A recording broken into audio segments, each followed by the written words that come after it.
Bagaimana cara meminta maaf kepada suami yang sudah meninggal? Apakah orang yang meninggal itu mati seperti matinya kayu nih? Orang menganggap kalau udah meninggal tak bisa minta maaf lagi. Kenapa? Karena sudah mati. Kita tak pernah mati. Di alam roh kita hidup. Masuk ke alam rahim, hidup. Masuk ke alam dunia, hidup. Masuk ke alam barzah, hidup. Masuk ke alam akhirat, surga neraka, hidup. Tak pernah mati. Bedanya kalau masih hidup di dunia ada responnya. Bang, maafkan aku ya. Iya, kata dia. Kalau udah mati, itu aja bedanya. Kalau udah mati, kita tetap minta maaf. Maafkan aku ya bang. Dia tak menjawab. Kalau dia menjawab, kita pula yang mati. Jadi tetap minta maaf. Orang dia mendengar kok.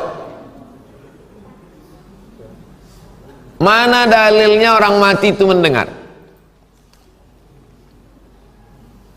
Sumur tempat membuang jenazah Abu Jahal, Abu Lahab. Datang Nabi ke situ. Qad wajadtu ma fa'ala rabbi haqqa, hal wajadtum ma fa'ala rabbukum haqqa, kata Nabi. Aku sudah mendapati apa yang dijanjikan Tuhanku ternyata benar.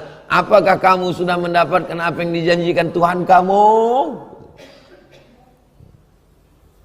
Antum ziarah ke makam koruptor. Terus antum bilang sama dia, wajadtu ma fa'ala rabbi haqqa, hal wajadtum ma fa'ala rabbukum haqqa. Hai koruptor-koruptor, aku sudah mendapatkan janji Allah padaku. Apakah kalian sudah dapat? Kalau tak ada, dia kenapa nggak Nabi ngomong?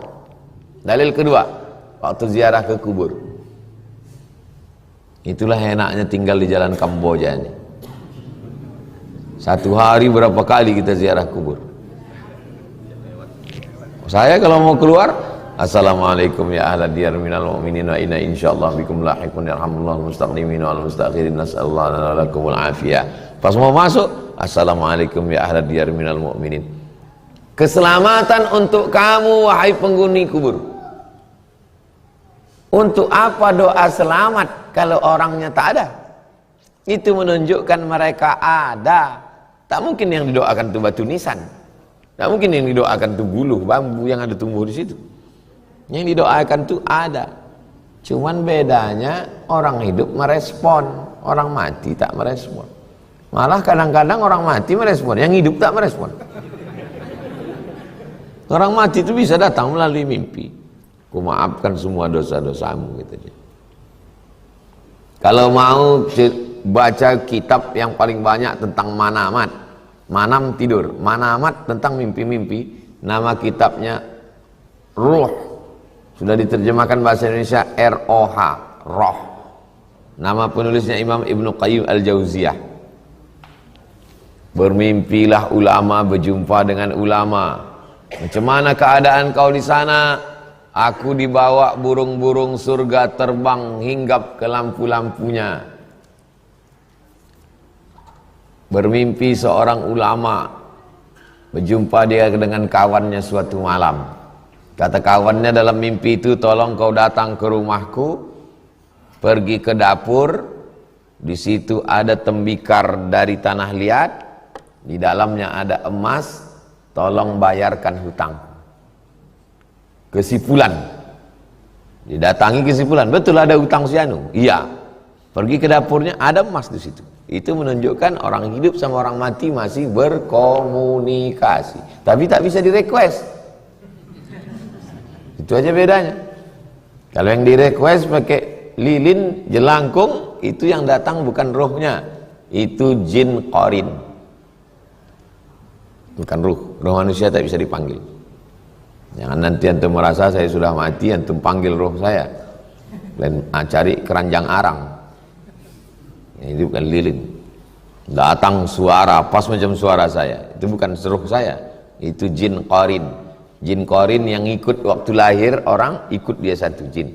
Qarin artinya selalu bersama. Mati orang, dia tetap hidup. Coba umur jin lebih panjang. Kenapa panjang umurnya Pak Ustadz? Dia tak kena diabetes. Dia tak kena serangan jantung. Orang sekarang bertanya yang tidak-tidak aja. Maka jawaban kita pun yang iya-iya aja.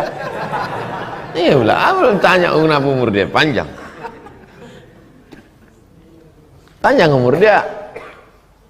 Bisa dia masuk ke badan manusia, berubah suara orang itu macam suara, bisa pakai bahasa yang bukan bahasa dia.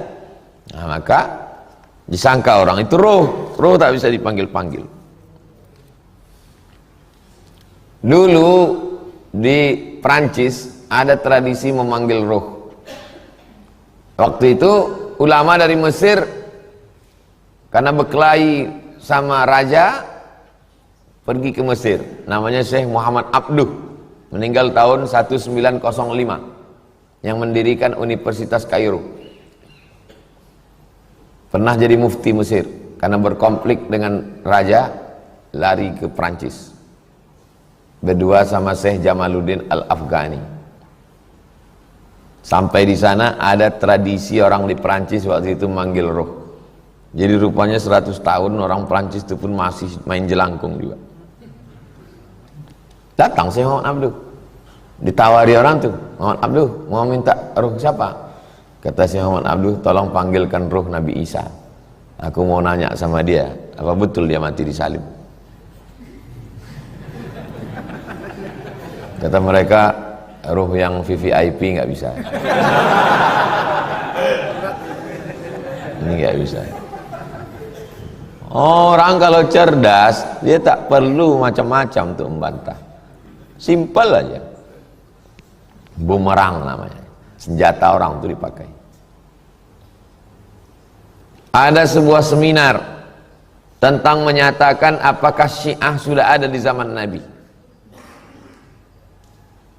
Narasumbernya Ahmad Dedat.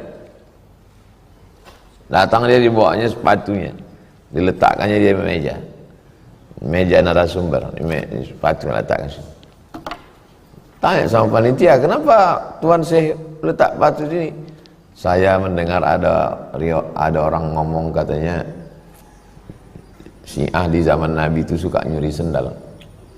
Mana ada Syiah zaman Nabi? Oh, udah selesai ya. Kan itu inti seminarnya kan. Jadi meminta maaf kepada orang yang sudah meninggal, kita tetap minta maaf. Maafkan saya. Masalah dia memaafkan tak memaafkan bukan urusan kita. Kepada orang hidup pun juga begitu. Yang penting kita minta maaf. Dia memaafkan tak memaafkan itu urusan dia. Urusan kita adalah minta maaf. Tapi jangan semua yang ada di pikiran kita itu kita cakapkan. Maksud saya, datang kita bilang, aku minta maaf sama kau ya. Masalah kau maafkan tak maafkan itu bukan urusanku. Makin mengamuk lah dia. Kita kalau minta maaf itu urus urusan kita, jangan urus urusan dia. Kita minta maaf kalau terkait masalah hutang bayar.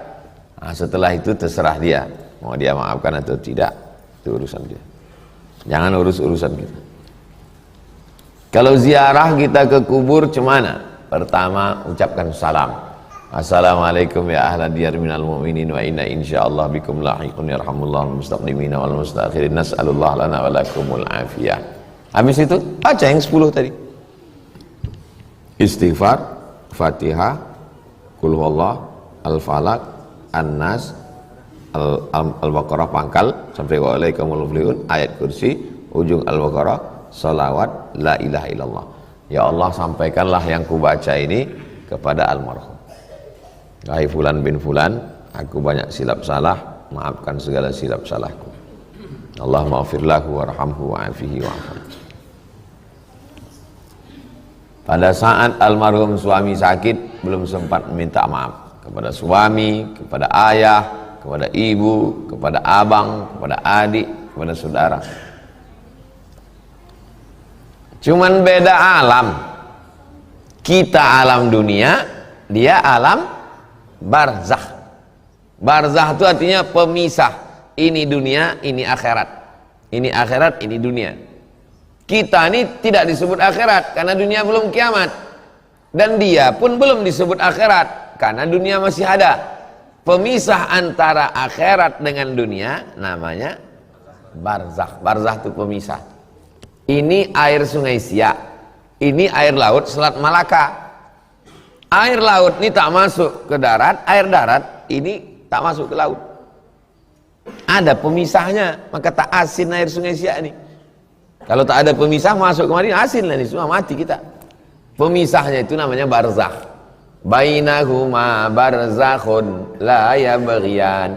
Antara air laut dan air tawar ini ada barzakh, sehingga yang itu tak masuk kemari.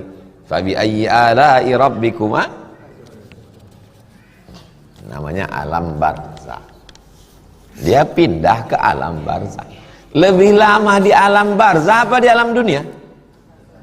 Lebih lama di alam barzakh. Pergi kita ke Kuntu, tengok sebelah kanan sebelum jembatan, Syekh apa? Burhanuddin Kuntu 1111 1111.